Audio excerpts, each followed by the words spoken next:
어머니, 저녁 준비는 어떻게 하실 거예요? 제가 39도 열에 시달리며 침대에서 일어날 수도 없는 상황이었어요.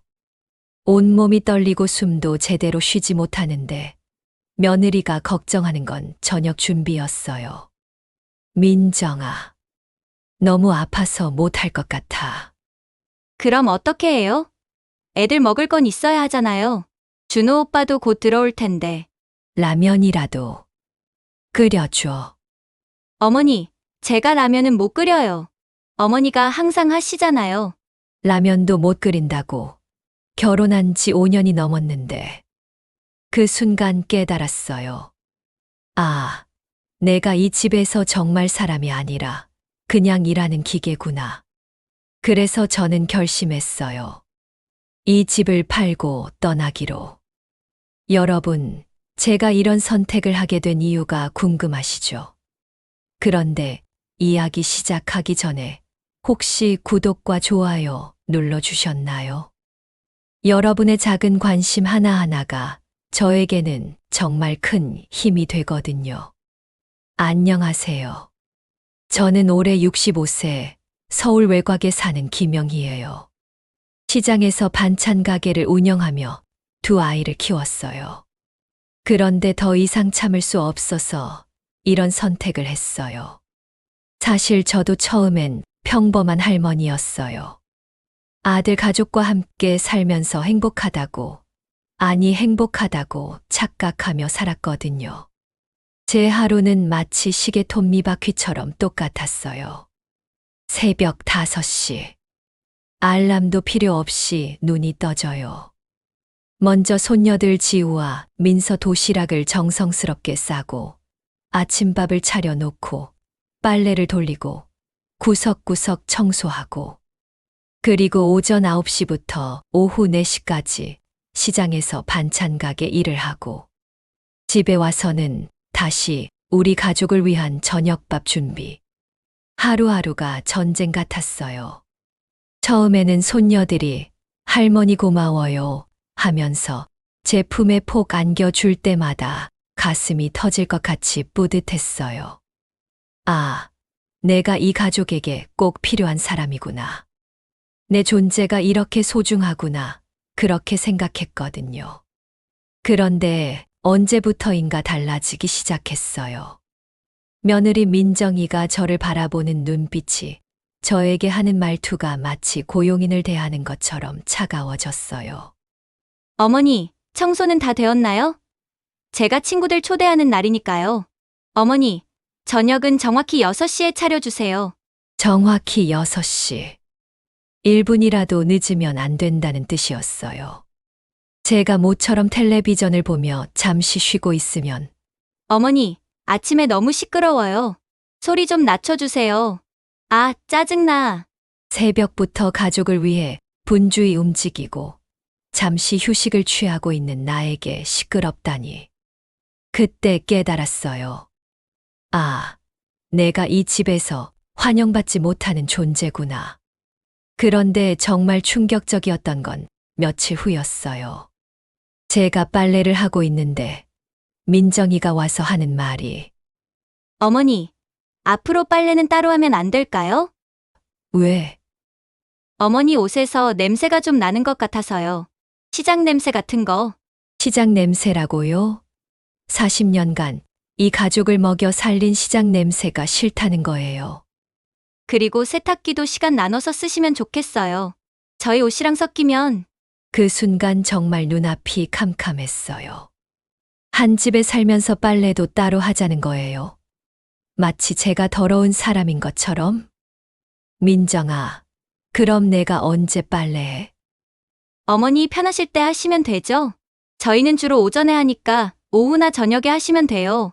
오후나 저녁에 제가 시장 일 끝나고 와서 피곤한 시간에 빨래하라는 거예요. 그날 밤 저는 정말 잠이 안 왔어요. 내가 이 집에서 정말 가족이 맞나? 아니면 그냥 더러운 존재인가? 그런 생각만 계속 들었어요. 마치 제가 고용된 가정부 같더라고요. 아니, 가정부한테도 이렇게 함부로 하지는 않을 거예요. 가정부는 적어도 월급이라도 받고 퇴근 시간도 있고 휴일도 있잖아요. 바로 그런 상황에서 일어난 게 독감 사건이었어요. 제가 마음속으로 조용히 다짐했던 순간 말이에요. 이제 됐어. 충분히 참았어. 65년 동안 나는 누군가의 엄마로, 누군가의 할머니로, 누군가를 위해서만 살아왔잖아. 이제는 정말 김명희로 살아보자. 내가 하고 싶은 것, 내가 원하는 대로. 여러분, 혹시 저와 비슷한 경험이 있으시거나 지금 이런 상황에 계신가요? 그렇다면 제 이야기를 끝까지 들어보세요. 여러분에게도 분명 도움이 될 거예요. 여러분, 제가 왜 이런 극단적인 선택을 하게 되었는지 이해하시려면 제 과거를 알아야 해요. 지금부터 40년 전으로 돌아가 볼게요. 1985년, 저는 25살이었어요. 갓 결혼한 신혼이었죠. 남편 기철이와 함께 작은 집에서 신혼 생활을 시작했어요. 그때만 해도 세상이 다 제 것인 줄 알았거든요. 기철이는 작은 회사에서 일했고, 저는 집에서 아이들을 키우려고 했어요. 준호가 태어나고 2년 후에 딸 수진이까지. 두 아이를 품에 안고 있으면 정말 행복했어요. 이렇게 평범하게, 행복하게 살 수 있겠구나 싶었죠. 그런데 준호가 8살, 수진이가 6살 되던 해였어요. 기철이가 갑자기 쓰러졌어요. 뇌출혈이었어요. 병원에서 3일을 버티다가 그렇게 혼자가 되어 버렸죠. 장례식장에서 두 아이 손을 꼭 잡고 서 있는데 머릿속이 하얘졌어요. 이제 어떻게 살지? 아이들은 어떻게 키우지? 그때 나이 32살이었어요. 시댁에서는 아이들은 우리가 키울 테니까 영희는 재혼해서 새 삶을 살아라 하더라고요. 하지만 전 그럴 수 없었어요. 제가 낳은 아이들인데 어떻게 남에게 맡겨요? 아니에요. 제가 키울 거예요.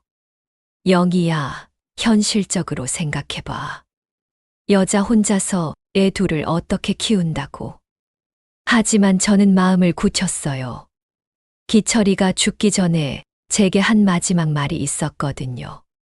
영희야, 아이들 잘 부탁해. 우리 준호, 수진이 잘 키워줘. 그 약속을 지키고 싶었어요. 친정 어머니가 도와주겠다고 하셨지만 어머니도 농사일로 바쁘셨어요. 결국 저 혼자 해결해야 했죠. 그때 생각한 게 반찬 가게였어요. 시장에 가보니 반찬 파는 할머니들이 계시더라고요.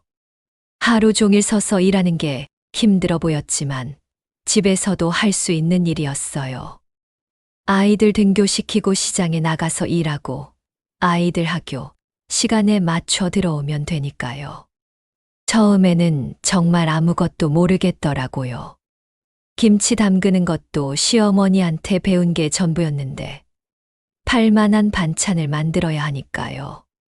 시장 언니들이 하나하나 가르쳐 주셨어요. 영희야, 무김치는 이렇게 담가야 아삭해. 콩나물 무침은 깨소금을 이렇게 넣어야 고소해 하면서요. 첫 달에는 하루 종일 서 있어도 겨우 몇천 원밖에 못 벌었어요.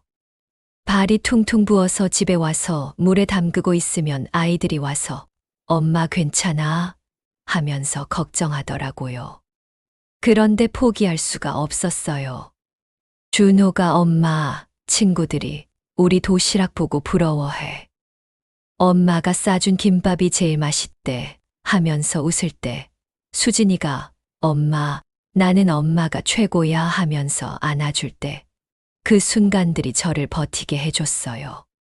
새벽 4시에 일어나서 반찬 만들고 아이들 아침밥 차려주고 도시락 싸주고 7시에 시장 나가서 오후 5시까지 일하고 집에 와서 아이들 저녁 챙기고 밤에는 다음 날 팔 반찬 준비하고 그렇게 하루하루를 버텼어요. 겨울에는 특히 힘들었어요. 시장이 추워서 손이 얼어가지고 반찬 집는 것도 힘들었거든요. 여름에는 또 더워서 반찬이 금방 상할까봐 걱정되고요. 그래도 점점 단골 손님들이 생기기 시작했어요. 영희 언니, 여기 김치가 정말 맛있어요. 콩나물 무침 하나만 더 주세요. 하시는 분들 덕분에 조금씩 매출이 늘었어요. 아이들도 착했어요. 엄마가 힘든 걸 아니까 투정 한 번 안 부리고 오히려 집안일도 도와주고 준호는 수진이 숙제도 봐주고 수진이는 설거지도 도와주고 그런데 가장 마음 아팠던 건 아이들 참관 수업 날이었어요.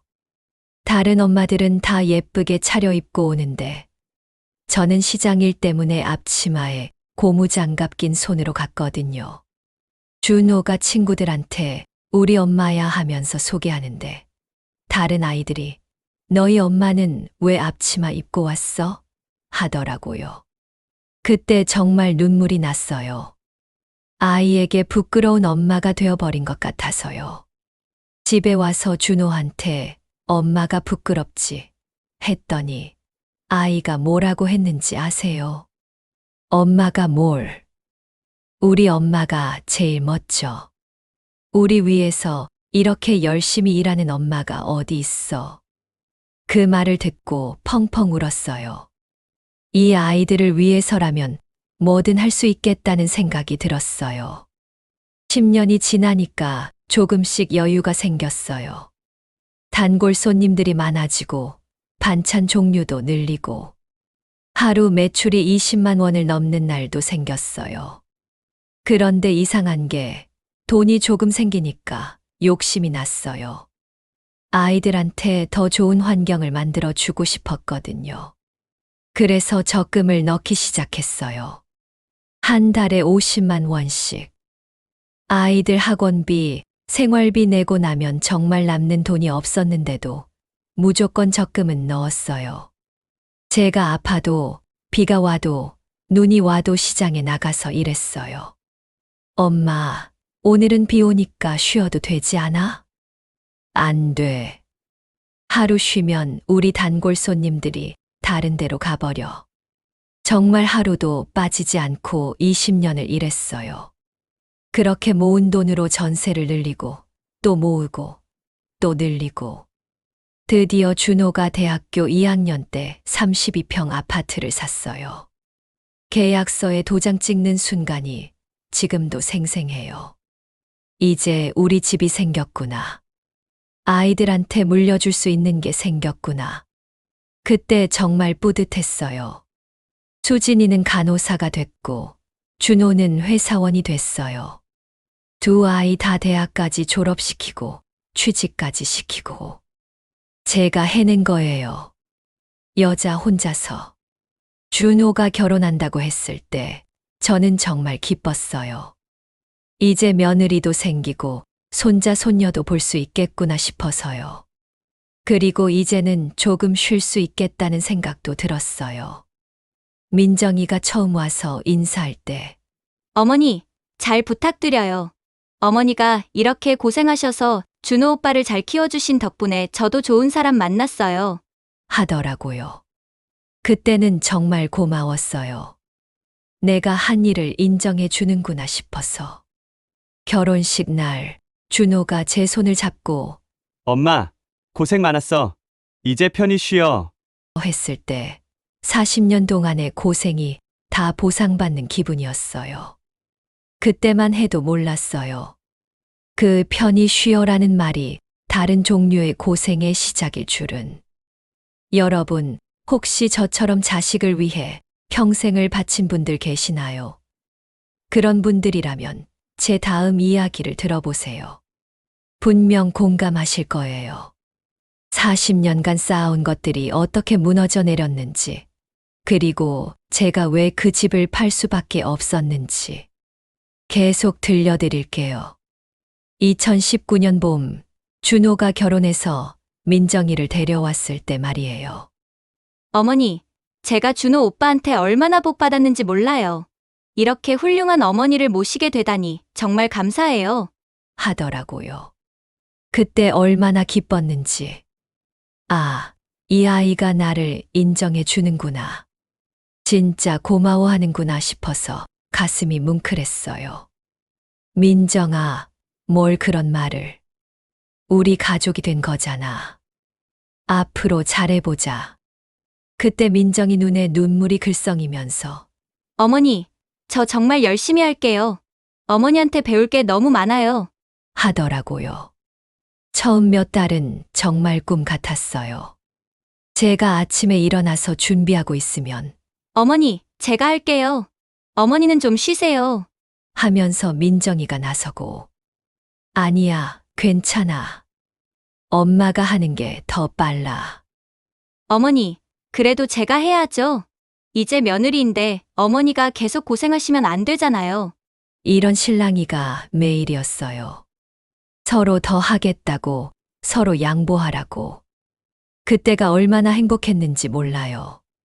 2020년에 지우가 태어났을 때는 더했어요. 민정이가 산후조리할 때 제가 밤새 아기 돌봐주고 미역국 끓여주고 했거든요. 그럴 때마다 민정이가 울면서 고마워했어요. 어머니, 저 혼자였으면 어떻게 했을까요? 어머니가 계셔서 정말 든든해요. 친정엄마보다 더 잘해주세요. 뭔 소리야. 우리 지우 할머니인데 당연한 거지. 지우가 할머니 하고 처음 말했을 때 온 가족이 난리가 났어요. 우리 지우가 할머니라고 했다. 하면서 준호도 기뻐하고 민정이도 지우야, 할머니한테 인사해. 하면서 예뻐하고. 그때는 정말 제가 이 집의 중심이었어요. 아침에 제가 일어나면 하루가 시작되고 제가 준비한 밥상에 온 가족이 둘러앉아서 어머니 손맛은 정말 최고예요 하면서 맛있게 먹고 지우도 제게만 찰싹 붙어서 할머니, 동화책 읽어줘. 할머니, 같이 놀아줘. 하면서 하루 종일 따라다녔어요. 민정이가 지우야, 할머니 힘드시니까 좀 그만해. 하면 지우가 싫어. 할머니가 좋아. 하더라고요. 그럴 때마다 민정이가 어머니, 죄송해요. 지우가 어머니만 찾네요. 하면서 미안해했어요. 괜찮아, 괜찮아. 할머니가 좋다는데 뭐. 그런데 언제부터인가 달라지기 시작했어요. 아주 조금씩 서서히요. 처음에는 어머니, 제가 할게요. 하던 민정이가 어머니가 하시는 게 더 잘 되네요. 하면서 살짝 빠지기 시작했어요. 어머니, 지우 좀 봐주세요. 제가 잠깐 나갔다 올게요. 어디가? 친구 만나기로 했어요. 처음에는 가끔이었어요. 한 달에 한두 번. 그런데 점점 자주 나가더라고요. 일주일에 한 번, 며칠에 한 번, 나중에는 거의 매일. 어머니, 지우 좀 봐주세요. 제가 오늘 약속이 있어서요. 또 나가. 네, 중요한 일이라서요. 그럴 때마다 저는 그래, 젊은 사람이 밖에 나가서 사람도 만나야지 하면서 이해했어요. 아니, 이해하려고 노력했어요. 2022년에 민서까지 태어나고 나서는 상황이 완전히 달라졌어요. 아이 둘을 돌보는 게 정말 힘들었는데, 민정이는 오히려 더 자주 나가더라고요. 어머니, 애들 좀 봐주세요. 제가 요가 수업 들어야 해서요. 요가. 네, 산후관리 차원에서요. 몸이 너무 망가져서. 그러면서 나가서는 밤늦게 들어와요. 요가가 밤 10시까지 하나요? 근데 뭐라고 할 수도 없었어요. 산후관리라는데. 그런데 진짜 변화는 말투에서 시작됐어요. 처음에는 어머니 부탁드려요 하던 게 어머니 좀 봐주세요로 바뀌고 나중에는 지우 좀 조용히 시켜주세요. 제가 피곤해서요 가 됐어요. 지우야, 할머니랑 조용히 놀자. 할머니, 왜 조용히 해야 해? 나는 신나게 놀고 싶어. 그럴 때 민정이가 방에서 소리 지르는 거예요. 정말 시끄러워 죽겠어요. 어머니, 애를 좀 데리고 나가주시면 안 되나요? 처음에는 깜짝 놀랐어요. 이 아이가 왜 갑자기 이래? 싶어서. 그런데 그런 일이 자꾸 반복되더라고요. 어머니, 지우가 낮잠을 안 자네요. 좀 재워주세요. 어머니, 민서가 밤에 자꾸 깨서 잠을 못 자겠어요. 어머니가 좀 봐주시면 안 되나요? 어머니, 애들 저녁은 언제 주실 거예요? 너무 늦으면 잠 못 자요. 언제부터인가 부탁이 아니라 지시가 됐어요. 그리고 고맙다는 말이 사라졌어요. 마치 제가 당연히 해야 할 일인 것처럼. 가장 충격적이었던 건 작년 어느 날이었어요. 제가 감기 기운이 있어서 민정아, 오늘은 좀 아파서 애들 돌보기 힘들 것 같아 했더니 민정이가 뭐라고 했는지 아세요? 어머니, 그래도 애들은 돌봐야 하잖아요. 제가 어떻게 해요? 아프시면 약 드시고 좀 참아주세요. 그 말을 듣는 순간 머리가 띵했어요. 내가 아픈데 참으라고? 민정아, 엄마도 사람이야. 아프면 쉬어야지. 어머니, 그건 그렇지만 애들이 어린데 할머니가 안 보면 누가 봐요? 저는 집안일도 해야 하고 바쁘다고요. 그때 깨달았어요. 아, 이 아이가 나를 공짜로 애 봐주는 사람으로 생각하고 있구나. 가족이 아니라. 그 순간부터 민정이를 보는 제 눈이 달라졌어요. 그리고 더 충격적인 건 준호도 아내 편이었다는 거예요. 엄마, 민정이 말도 맞아요. 애들이 어린데 엄마가 좀 봐주셔야 하는 거 아닌가요? 40년 동안 키운 아들이 며느리 편을 들며 저에게 이런 말을 하다니. 그때 정말 가슴이 무너져 내리는 걸 느꼈어요. 여러분, 혹시 저와 비슷한 경험이 있으신가요? 처음에는 고마워하더니 나중에는 당연하게 여기고 결국 이용만 하는 그런 경험 말이에요. 과연 이 상황이 어떻게 더 악화됐을까요? 다음 이야기에서 더욱 충격적인 진실을 들려드릴게요. 작년 가을쯤이었나? 민정이 친구들이 집에 온다는 거예요. 그날 아침에 민정이가 저한테 하는 말이 어머니, 오늘 제 친구들 와요. 그러니까 청소 좀 깨끗하게 해주세요. 특히 거실이랑 화장실은 완전히 말끔하게요. 뭔가 이상했어요. 말투가 부탁드려요도 아니고 해주세요예요. 마치 청소하는 아주머니한테 지시하는 것처럼. 민정아, 그래도 부탁한다는 말은 해야 하는 거 아니야? 네. 그게? 어머니, 부탁드려요. 친구들이 깔끔한 집을 좋아해서요. 그때까지만 해도 그냥 말 실수인 줄 알았어요. 그런데 점점 그런 말투가 많아지더라고요. 어머니, 저녁은 정확히 6시에 차려주세요. 아이들 학원 시간 맞춰야 하니까요. 정확히 6시. 5분만 늦어도 안 된다는 뜻이었어요. 어머니, 빨래는 오늘 안에 다 해주세요. 내일 또 쌓이면 곤란해요.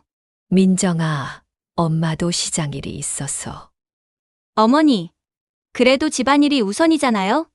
시장 일은 하루 쉬셔도 되잖아요. 하루 쉬어도 된다고요? 40년간 하루도 안 쉬고 일해온 제게 하루 쉬어도 된다고요? 그 말을 듣는 순간 정말 어이가 없었어요. 민정아, 시장 일은 하루 쉬면 단골 손님들이 다른 데로 가버려. 그럼 우리 생활비는? 어머니, 그런 걱정 마세요. 준호 오빠 월급도 있고 크게 문제 없어요. 크게 문제 없다고요? 제가 벌어오는 돈도 이 집 생활비인데 크게 문제 없다고요? 더 가슴 아픈 건 아이들 앞에서 저를 대하는 태도였어요. 지우야, 할머니한테 가서 간식 달라고 해. 민서야, 할머니가 목욕시켜줄 거야. 마치 제가 이 집에서 일하는 사람인 것처럼 아이들한테까지 그렇게 가르치더라고요. 그러다가 결정적인 사건이 일어났어요. 민정이 시댁 식구들이 온다는 거예요. 어머니, 이번 주말에 저희 부모님이 오세요. 그러니까 집을 완전히 깨끗하게 해주세요. 음식도 정성스럽게 준비해 주시고요. 그래, 알았어. 뭐 해드릴까? 갈비찜이랑 잡채, 그리고 나물 몇 가지요. 아, 그리고 김치도 새로 담가주세요. 저희 어머니가 김치 맛에 까다로우셔서요. 갈비찜에 잡채에 나물에 김치까지. 혼자서 언제 다 준비하라고. 민정아, 그건 너무 많은 것 같은데. 같이 하면 안 돼. 어머니, 제가 요리를 잘 못하잖아요. 어머니가 하시는 게 훨씬 맛있어요. 그리고 저는 집 정리하고 아이들 돌보느라 바빠요. 결국 저 혼자서 준비했어요. 갈비찜 만들고, 잡채 만들고, 나물 5가지 무치고, 김치까지 새로 담그고. 그런데 민정이 부모님이 왔을 때 민정이가 뭐라고 했는지 아세요? 저희 어머니가 정성스럽게 준비하셨어요. 어머니, 요리 솜씨가 정말 좋으시거든요. 저희 어머니가 준비했다고요? 마치 자기가 시킨 게 아니라 제가 알아서 한 것처럼 말하더라고요. 그리고 더 기가 막힌 건 식사 후에 민정이 어머니가 저한테 하는 말이었어요. 정말 수고하셨어요. 우리 민정이가 복 받았네요. 이렇게 요리 잘하시는 어머니를 모셔서. 그때 민정이가 뭐라고 했는지 아세요? 저도 어머니한테 많이 배우고 있어요. 배우고 있다고요? 언제 배웠어요? 하라고 시키기만 했지 언제 같이 해봤어요? 더 화가 났던 건 민정이 아버지 말이었어요. 우리 사이가 정말 효자네요. 어머니를 이렇게 잘 모시고. 그때 저는 정말 참기 힘들었어요. 효자, 준호가 언제 저를 모셨어요? 모든 걸 다 떠넘기고 아내 편만 들면서. 식사가 끝나고 설거지할 때도 마찬가지였어요. 민정이는 시부모님과 대화한다고 거실에 앉아 있고 저 혼자서 산더미 같은 설거지를 했어요. 어머니, 설거지 다 되었나요? 과일도 깎아주세요. 과일, 정말 끝이 없더라고요. 그런데 가장 충격적이었던 건 그 다음 주였어요. 민정이가 갑자기 저한테 와서 하는 말이 어머니, 앞으로 용돈 좀 주실 수 있을까요? 용돈, 네, 제가 개인적으로 쓸 돈이 필요해서요. 한 달에 50만 원 정도만요. 50만 원이요. 제가 시장에서 하루 종일 일해서 버는 돈이 한 달에 얼마인데 50만 원을 달라고요? 민정아, 그 돈이 뭐에 필요한데? 제가 요가도 다니고 친구들이랑 만날 때도 돈이 들고 화장품도 사야 하고 요가에 친구 만나기에 화장품이요. 그게 꼭 필요한 일인가요? 민정아, 그런 건 준호한테 말해서. 어머니, 준호 오빠는 월급이 많지 않아요. 그리고 어머니도 이 집에서 먹고 자잖아요. 집세 생각하면 50만 원 정도는? 집세 생각하면 50만 원? 내 집인데 내가 집세를 내라고. 그 순간 정말 머리가 핑 돌았어요. 이 집이 누구 집인지, 누가 고생해서 마련한 집인지 까먹었나 봐요. 민정아, 이 집은 내 집이야. 내가 고생해서 산 집이라고. 어머니, 그건 그렇지만 지금은 저희도 같이 살고 있잖아요. 그리고 어머니 혼자 사시기엔 너무 큰 집이잖아요. 혼자 사시기엔 너무 큰 집이라고요? 그럼 저는 어디로 가라는 말인가요?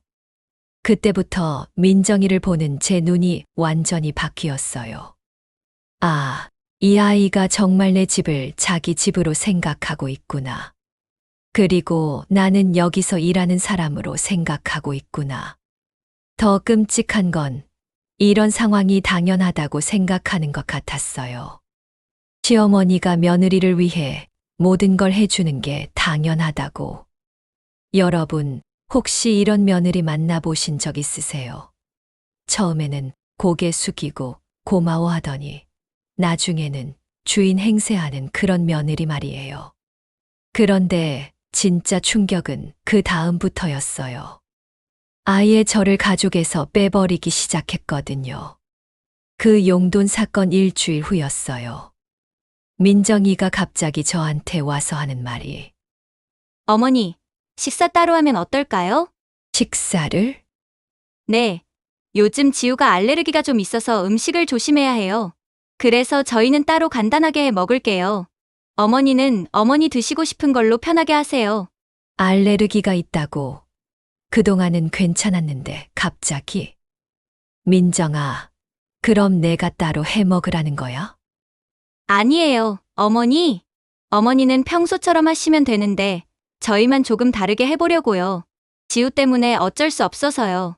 한 집에 살면서 밥도 따로 먹자는 거야? 이게 가족이야? 그런데 더 기가 막힌 건 실제로 그렇게 되기 시작했다는 거예요. 저녁 시간에 보면 민정이는 아이들이랑 함께 식탁에 앉아서 먹고 저는 혼자 부엌 구석에서 먹는 거예요. 할머니, 왜 혼자 먹어? 지우가 그렇게 물어볼 때마다 가슴이 미어졌어요. 지우야, 할머니는 여기서 먹는 게 편해. 할머니도 우리랑 같이 먹으면 안 돼? 그러면 민정이가 끼어들어서 지우야, 할머니는 할머니 음식 드시는 거야. 우리는 우리 음식 먹고 하면서 아이를 달래더라고요. 아이들에게까지 저와 거리를 두라고 가르치는 거예요. 더 충격적인 건 손님이 왔을 때였어요. 민정이 친구가 아이를 데리고 왔는데 그 친구가 어머니도 계시네요 하면서 인사를 하니까 민정이가 뭐라고 했는지 아세요?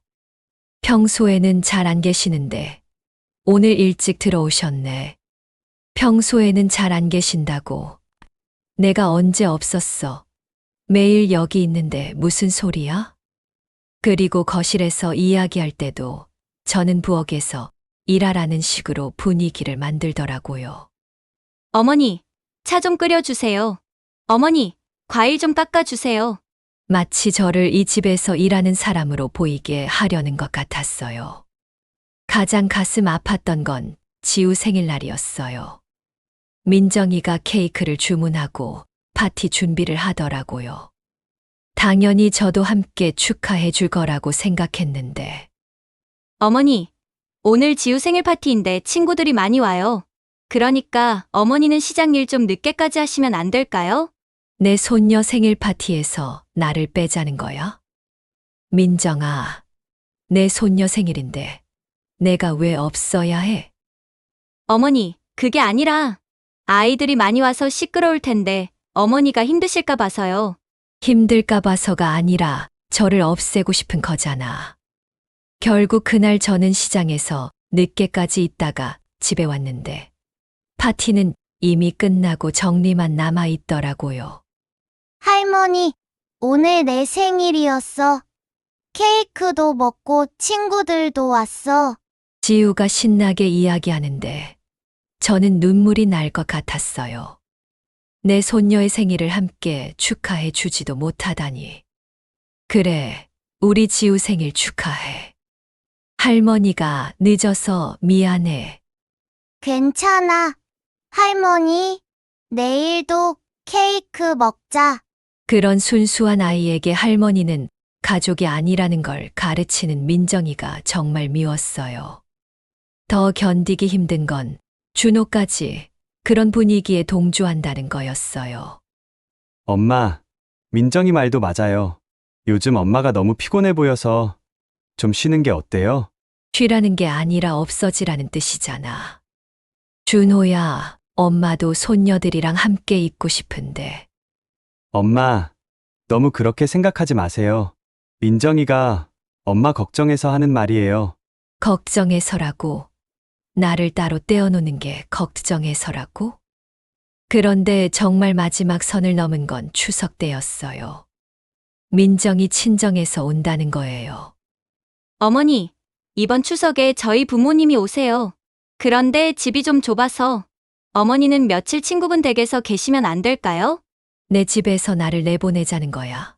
추석에. 민정아, 이게 내 집이야. 내가 왜 나가야 해?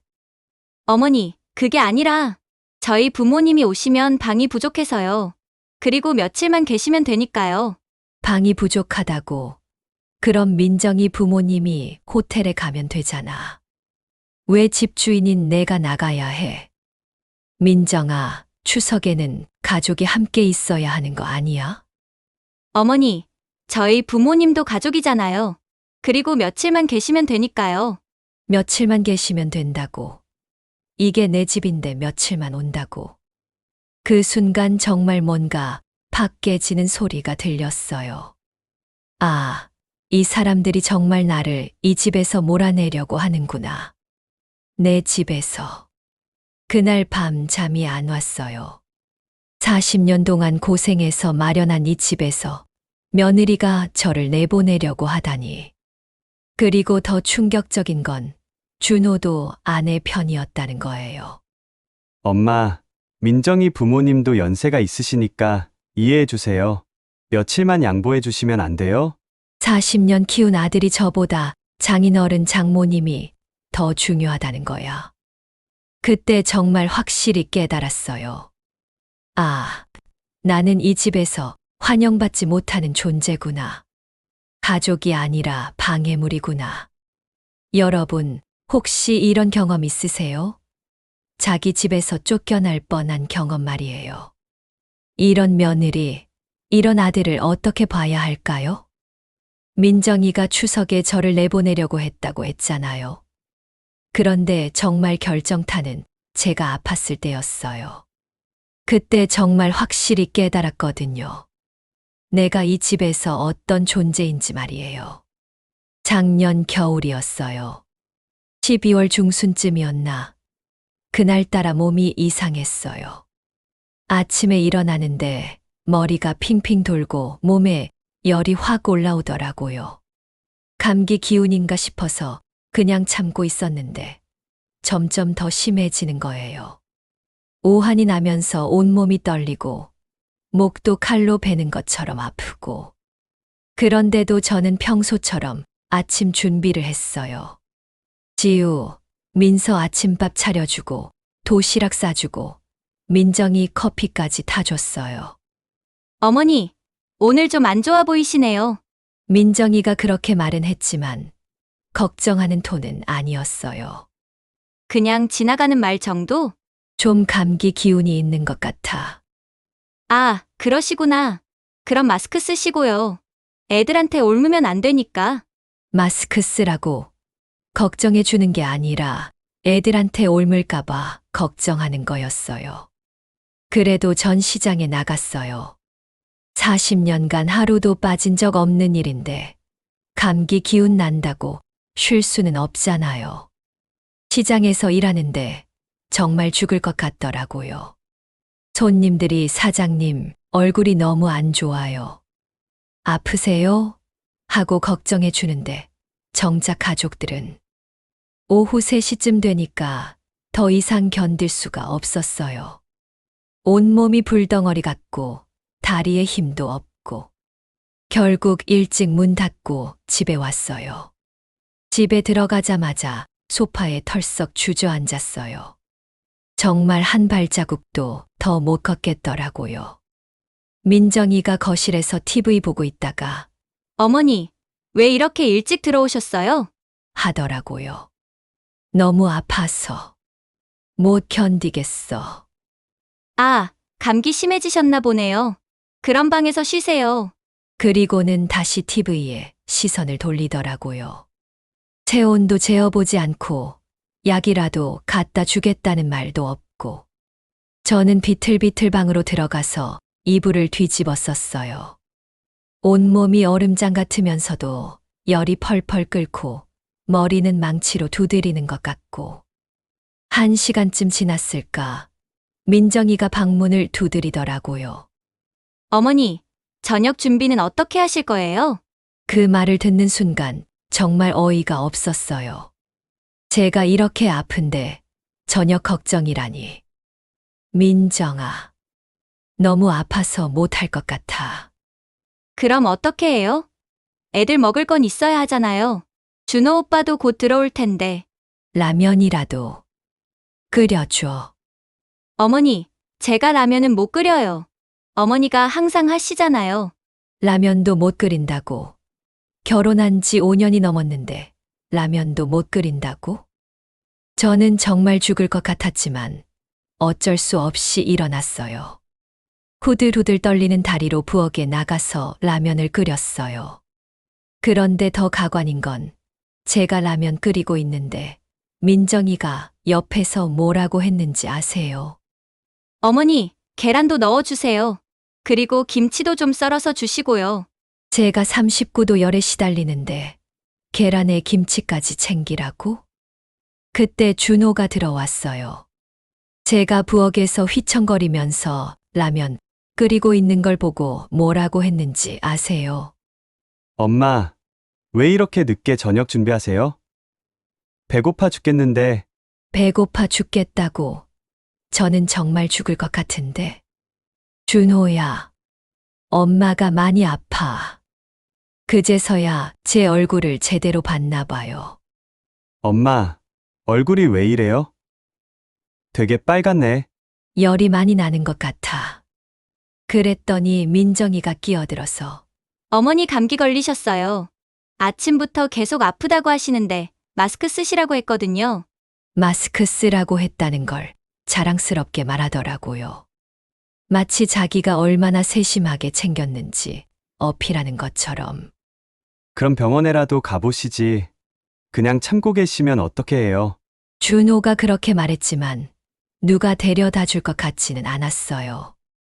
예상대로 아무도 병원에 같이 가자는 말은 안 하더라고요.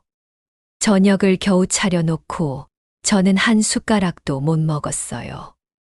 목이 너무 아파서 물도 넘어가지 않더라고요. 어머니는 안 드세요? 목이 아파서 못 먹겠어. 아, 그러시구나. 그럼 저희만 먹을게요.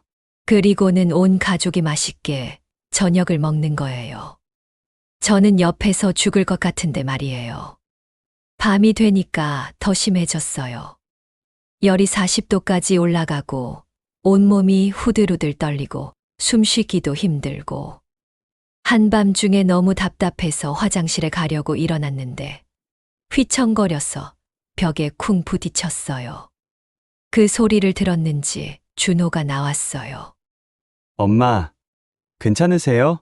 준호야, 너무 아파. 병원에 좀 데려다 줄 수 있을까? 그런데 준호가 뭐라고 했는지 아세요? 엄마, 지금 새벽 2시인데 어떻게 병원에 가요? 내일 아침에 가시죠. 응급실이라도. 엄마, 그냥 감기잖아요. 응급실까지 갈 필요 있어요? 약국에서 약 사드시면 될 텐데. 그냥 감기라고. 저는 정말 죽을 것 같은데. 결국 저는 혼자 새벽을 버텼어요. 한숨도 못 자고 이불 속에서 덜덜 떨면서요. 다음 날 아침 조금 나아졌나 싶어서 겨우 일어났어요. 그런데 민정이가 저한테 하는 말이 어머니, 어제 저녁은 그냥 라면이었잖아요. 오늘은 제대로 된 아침 좀 해주세요. 애들이 라면만 먹으면 안 되니까. 제대로 된 아침을 해달라고. 제가 이 꼴인데. 민정아, 아직 너무 아픈데. 어머니, 그래도 애들은 먹어야 하잖아요. 간단하게라도 좀 해주세요. 결국 저는 또 부엌에 나가서 아침을 준비했어요. 계란말이 만들고 김치찌개 끓이고 밥해서 상 차리고. 그런데 준비하는 동안 계속 어지러워서 몇 번이나 벽에 기댔어요. 숨도 가쁘고 손도 떨리고. 준호가 아침 먹으면서 엄마, 많이 안 좋아 보이네요.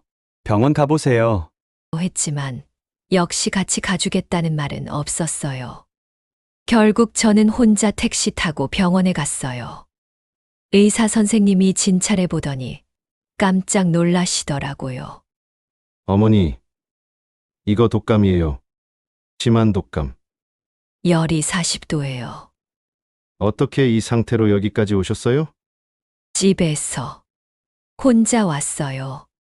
가족분들은요? 바빠서요. 의사 선생님이 안쓰러운 듯 저를 보시더라고요. 어머니, 이 정도면 입원하셔야 할 수도 있어요. 탈수도 심하고 폐렴으로 번질 위험도 있어서요. 입원이라는 말을 듣고 깜짝 놀랐어요. 선생님, 입원하면 며칠이나 있어야 해요? 일주일 정도는 보셔야 할 것 같은데요. 일주일이요. 집에 전화해서 상황을 설명했어요. 준호야, 의사가 입원하라고 해. 독감이 심해서 입원이요. 얼마나요? 일주일 정도래. 그때 뒤에서 민정이 목소리가 들렸어요. 일주일. 그럼 그 사이에 집안일은 어떻게 해요? 집안일이요. 제가 죽을 것 같다는데 집안일 걱정이에요. 준호가 받아서 말하더라고요. 엄마, 그럼 파출부라도 불러야 하나요? 민정이 혼자서는 힘들 것 같은데, 파출부를 불러야 한다고. 시어머니가 아픈데 며느리가 일주일도 못 버틴다고. 준호야, 그냥 간단하게 해 먹으면 되지. 밖에서 사 먹어도 되고. 엄마, 그래도 애들 건강 생각하면, 그리고 매일 사 먹으면, 그 순간 정말 가슴이 무너져 내리는 걸 느꼈어요. 40년 키운 아들이 아픈 엄마보다 돈 걱정, 집안일 걱정을 하다니. 결국 저는 입원도 안 하고 집에 왔어요. 약만 처방받아서 말이에요. 집에 들어가니까 민정이가 어머니, 어떻다고 하던가요? 하고 물어보더라고요. 독감이래. 심한 독감. 아, 그러시구나.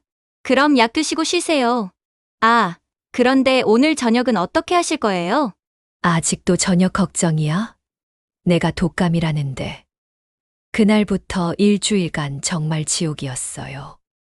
몸은 죽을 것 같은데 밥은 해야 하고, 빨래는 해야 하고, 청소는 해야 하고, 약 먹고 잠깐 나아지면 일어나서 집안일 하고, 또 쓰러지고, 또 일어나서 일하고. 그런데 가장 서러웠던 건 아무도 괜찮으세요? 많이 아프세요? 이런 말 한마디 안 했다는 거예요. 오히려 어머니, 오늘 빨래 안 하셨네요. 어머니, 청소가 좀 대충 된 것 같은데요? 이런 말만 들었어요. 그때 정말 확실히 깨달았어요.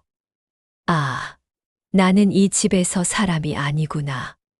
그냥 일하는 기계구나. 아파도 쉴 수 없는 기계. 여러분, 가족이 아플 때는 어떻게 해주세요? 정말 이런 게 가족인가요? 독감으로 일주일간 지옥을 경험한 후, 저는 완전히 달라졌어요. 그 전까지는 가족이니까, 혈육이니까 하면서 참고 또 참았는데, 이제는 더 이상 참을 수 없었어요. 그 일주일 동안 제가 깨달은 건 하나였어요. 아, 나는 이 집에서 사람이 아니구나. 가족이 아니구나. 독감이 완전히 나은 후 첫 주말이었어요. 민정이가 또 친구들을 집에 초대한다고 하더라고요. 어머니, 오늘 친구들 와요. 청소 좀 더 꼼꼼히 해주시고, 음료수랑 과일도 준비해주세요. 그 말을 듣는 순간 뭔가 딱 끊어지는 소리가 들렸어요. 40년간 쌓인 인내심이 한계에 도달한 거였어요. 민정아, 내가 왜 내 친구들 접대를 해야 해? 네. 어머니, 갑자기 왜 그러세요? 갑자기 내가 5년 동안 얼마나 참았는데 갑자기야? 민정이가 당황한 표정을 지었어요. 평소와 다른 제 모습에 놀란 거죠. 어머니, 그냥 평소처럼만 해주시면 되는데요. 평소처럼, 평소에 내가 뭐였는데 무료 가정부였지. 그때 준호가 끼어들었어요. 엄마, 무슨 말씀이세요? 민정이가 뭘 잘못했다고? 준호야, 너도 마찬가지야.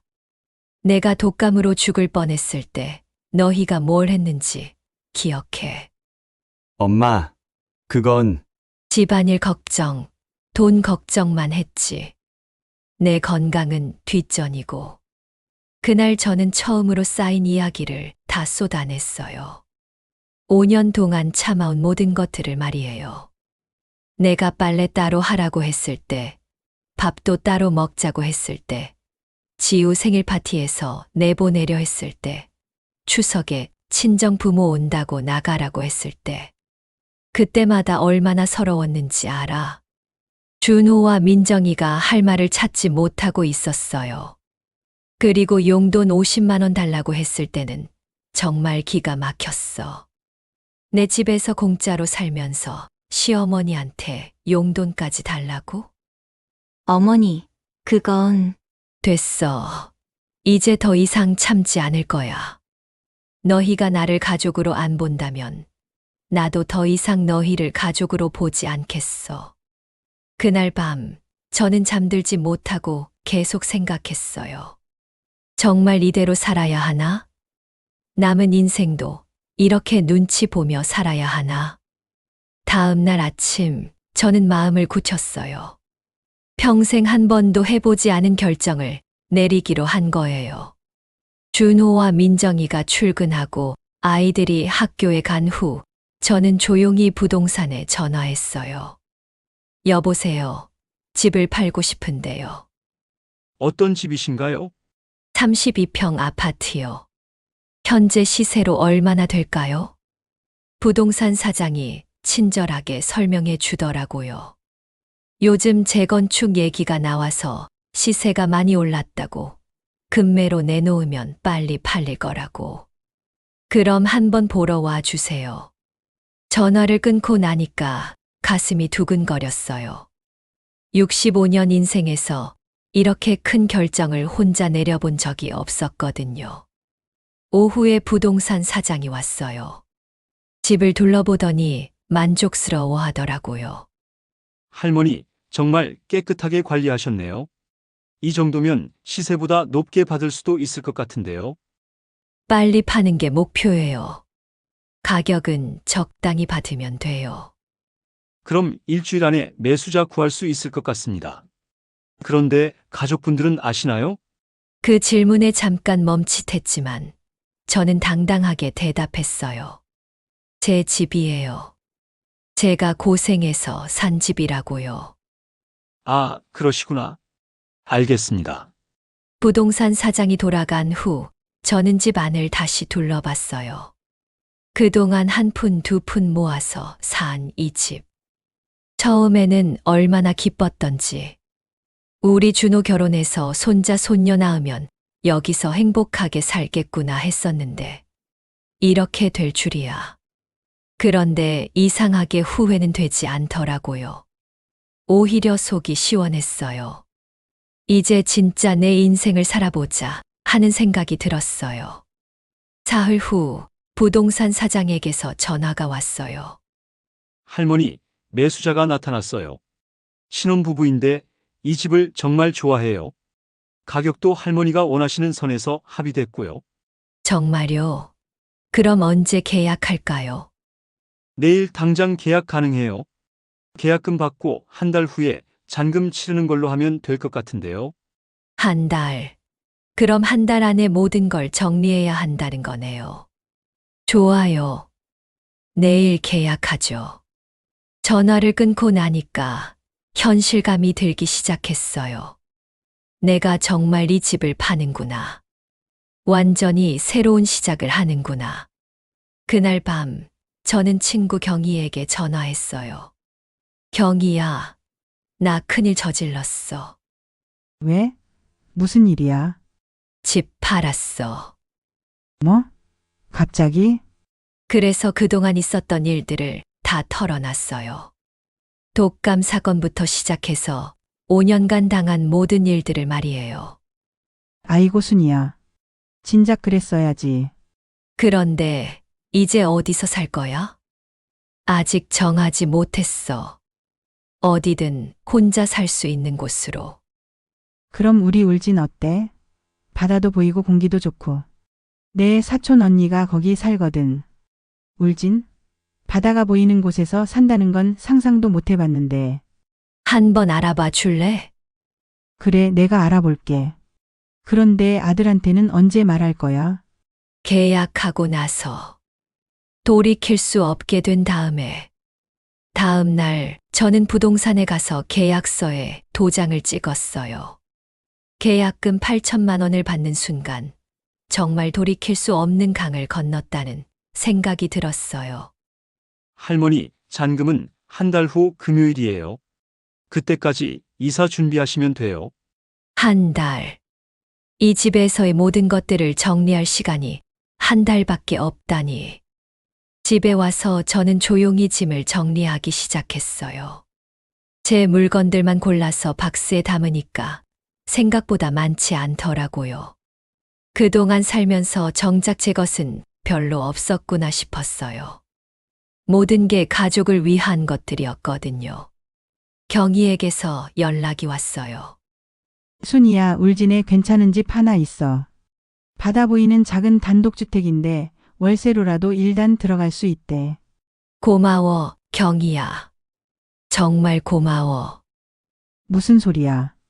50년 친구가 이런 걸로 고마워하면 안 되지. 그날부터 저는 완전히 달라졌어요. 평소처럼 아침을 준비하고 집안일을 했지만 마음은 이미 이 집을 떠날 준비를 하고 있었어요.